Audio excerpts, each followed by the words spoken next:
Albert Einstein once said, everybody's a genius, but if you judge a fish by its ability to climb a tree, it will live its whole life believing that it is stupid.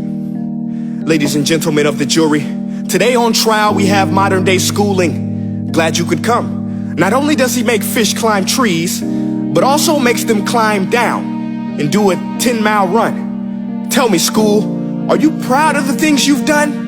Turning millions of people into robots, do you find that fun? Do you realize how many kids relate to that fish? Swimming upstream in class, never finding their gifts, thinking they are stupid, believing they are useless? Well, the time has come, no more excuses. I call school to the stand and accuse him of killing creativity, individuality, and being intellectually abusive. He's an ancient institution that has outlived his usage. So, Your Honor, this concludes my opening statement, and if I may present the evidence of my case, I will prove it. Proceed. Exhibit A. Here's a modern day phone. Recognize it? Here's a phone from 150 years ago. Big difference, right? Stay with me. Here's a car from today, and here's a car from 150 years ago. Big difference, right? Well, get this. Here's a classroom of today, and here's a class we used 150 years ago. Now ain't that a shame? In literally more than a century, nothing has changed. Yet you claim to prepare students for the future? But with evidence like that, I must ask, do you prepare students for the future or the past? I did a background check on you and let the record show that you were made to train people to work in factories, which explains why you put students in straight rows, nice and neat, tell them sit still, raise your hand if you want to speak, give them a short break to eat, and for 8 hours a day tell them what to think.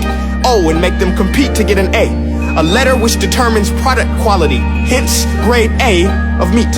I get it. Back then, times were different. We all have a past. I myself am no Gandhi. But today, we don't need to make robot zombies. The world has progressed. And now we need people who think creatively, innovatively, critically, independently, with the ability to connect. See, every scientist will tell you that no two brains are the same.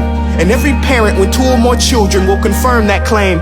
So please explain why you treat students like cookie cutter frames or snapback hats, giving them this one-size-fits-all crap. Watch your language. Sorry, Your Honor, but if a doctor prescribed the exact same medicine to all of his patients, the results will be tragic. So many people would get sick, yet when it comes to school, this is exactly what happens. This educational malpractice, where one teacher stands in front of 20 kids, each one having different strengths, different needs, different gifts, different dreams, and you teach the same thing the same way?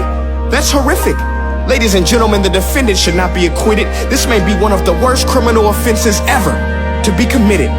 And let's mention the way you treat your employees. Objection. Overruled. I want to hear this. It's a shame. I mean, teachers have the most important job on the planet, yet they're underpaid? No wonder so many students are short-changed.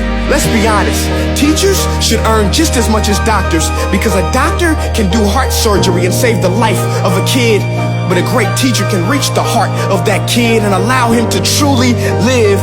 See, teachers are heroes that often get blamed, but they're not the problem. They work in a system without many options or rights. Curriculums are created by policymakers, most of which have never taught a day in their life. Just obsessed with standardized tests. They think bubbling in a multiple choice question will determine success. That's outlandish. In fact, these tests are too cruel to be used and should be abandoned, but don't take my word for it. Take Frederick J. Kelly, the man who invented standardized testing, who said, and I quote, "These tests are too cruel to be used and should be abandoned." Ladies and gentlemen of the jury, if we continue down this road, the results will be lethal. I don't have much faith in school, but I do have faith in people. And if we can customize healthcare, cars, and Facebook pages, then it is our duty to do the same for education, to upgrade it, change it, do away with school spirit, cause that's useless. Unless we're working to bring the spirit out of each and every student, that should be our task. No more Common Core. Instead, let's reach the core of every heart in every class. Sure, math is important, but no more than art or dance. Let's give every gift an equal chance. I know this sounds like a dream, but countries like Finland are doing impressive things. They have shorter school days, teachers make a decent wage, homework is non-existent, and they focus on collaboration instead of competition. But here's the kicker, boys and girls. Their educational system outperforms every other country in the world. Other places like Singapore are succeeding rapidly. Schools like Montessori, programs like Khan Academy. There is no single solution, but let's get moving. Because while students may be 20% of our population, they are 100% of our future. So let's attend to their dreams, and there's no telling what we can achieve. This is a world in which I believe, a world where fish are no longer forced to climb trees. I'll rest my case.